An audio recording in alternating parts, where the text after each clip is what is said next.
Pemirsa, saat ini saya sudah bersama dengan Kesbangpol.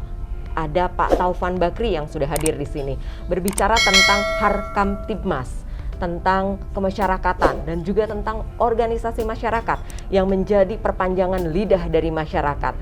Apa yang diupayakan oleh Kesbangpol untuk membina ormas-ormas DKI Jakarta? Nah, saya langsung saja.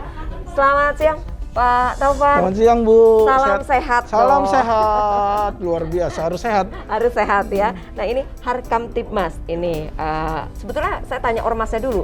Di DKI Jakarta itu ada berapa ormas di bawah pembinaan Kesbangpol? Iya, terima kasih Ibu. Sungguh luar biasa pertanyaannya menanyakan tentang berapa banyak ormas di DKI Jakarta. Berdasarkan data di Badan Kesbangpol, ormas itu berjumlah sekitar 3.000-an, tapi yang aktif 506 ormas di Provinsi DKI Jakarta. Ormas ini merupakan aset bagi kami yang harus terus ditumbuh kembangkan, memberikan motivasi dalam rangka mendorong pembangunan di Provinsi DKI Jakarta. Jadi kalau 500 tuh merupakan aset Bu. Kalau 500 aset ini bergerak semua, contohnya dalam program vaksinasi, mereka didorong untuk membantu kita. Nah iya, ini Harkamtibmas di saat masa pandemi COVID-19. Jadi memang ada kaitannya nih. Kalau nggak dibina ini para ormas yang 500 ini kenapa? Begini Bu, karena dia aset itu harus dirawat Bu. Aset harus dirawat, aset harus diberi motivasi, aset harus diberikan pandangan-pandangan. Lalu bagi kami di Badan Kesbang cuma 3 prinsipnya. Pertama, aset yang namanya ormas, SDM-nya harus diisi otaknya Bu. Diisi otaknya adalah diberi motivasi tentang doktrin-doktrin wawasan kebangsaan, bela negara, dan lain sebagainya.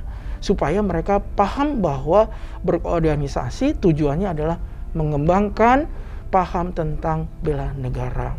Yang kedua, bagaimana mereka bisa isi perutnya Bu. Nah, organisasi ini kan kita lihat ada beberapa yang suka mentang-mentang. Nah, itulah yang kita hindari.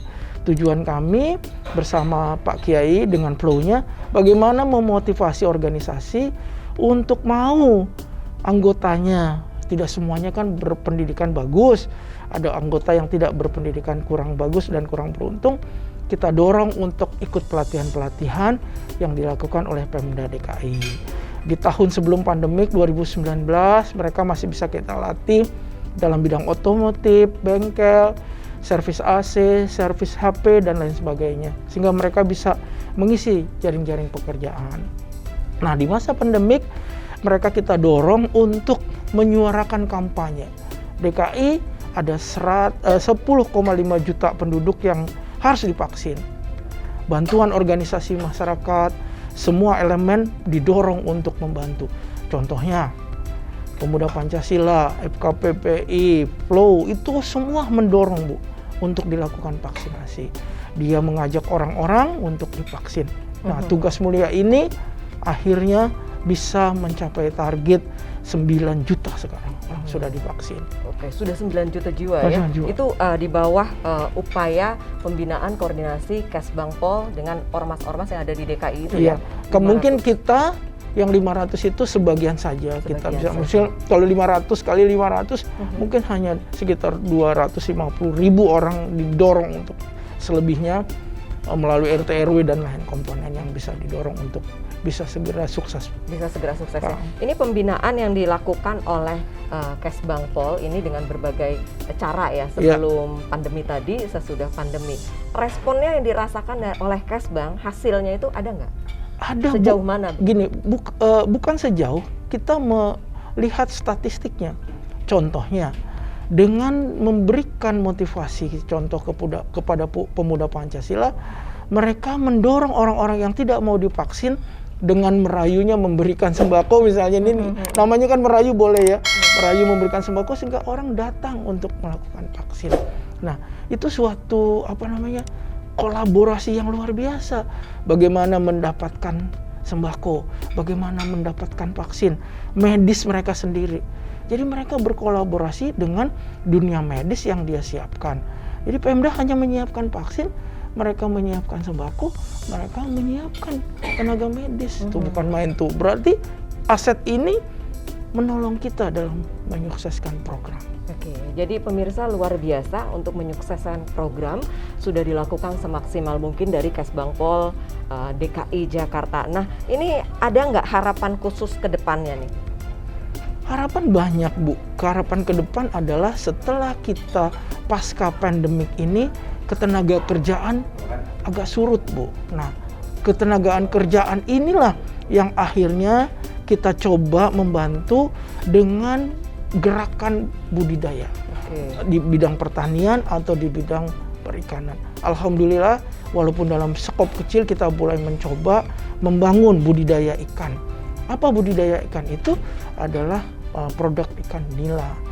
Nah, itu di lokasi kebetulan kita ada yang meminjamkan tanah di luar kota, di Tangerang dan di Bogor. Itu ada kreativitasnya gitu ya. Jadi dibina, bukan hanya dibina tapi diberi langsung pemahaman dan praktek begitu ya. Betul, karena setelah mereka kehilangan mungkin anggota ormas itu pekerjaan, cobalah beralih kepada skop-skop yang bisa menjadi modal dasar gerakan mereka. Oke, baik ya. Jadi itu memang bermanfaat langsung, dirasakan langsung oleh masyarakat. Betul, ya. Bu, betul.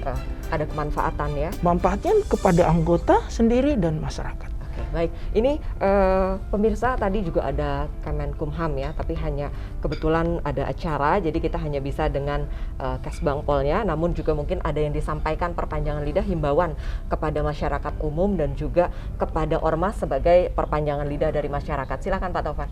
Iya, gini. Hanya dua yang kita harapkan adalah bagaimana masyarakat tetap meningkatkan disiplin, baik disiplin pribadi maupun disiplin kelompok. Karena tanpa disiplin, COVID yang sudah turun pada level 3 pada saat tanggal 25 ini akan bisa saja menaik menjadi level 4 kembali karena kita kehilangan warna kedisiplinan kita. Yang terakhir, semangat juang kita untuk terus berperang dengan COVID tanpa bulu dan tanpa aling-aling untuk terus-menerus meningkatkan persoalan-persoalan pencegahan COVID ini. Baik, terima kasih. Semoga bermanfaat. Terima kasih, sukses Ibu. Terima kasih. Demikian pemirsa bincang hebat kita dengan Kesbangpol DKI Jakarta. Semoga bermanfaat untuk rekan-rekan ormas. Salam hormat dan tetap semangat. Terima kasih. Wassalamualaikum warahmatullahi wabarakatuh. Sampai jumpa.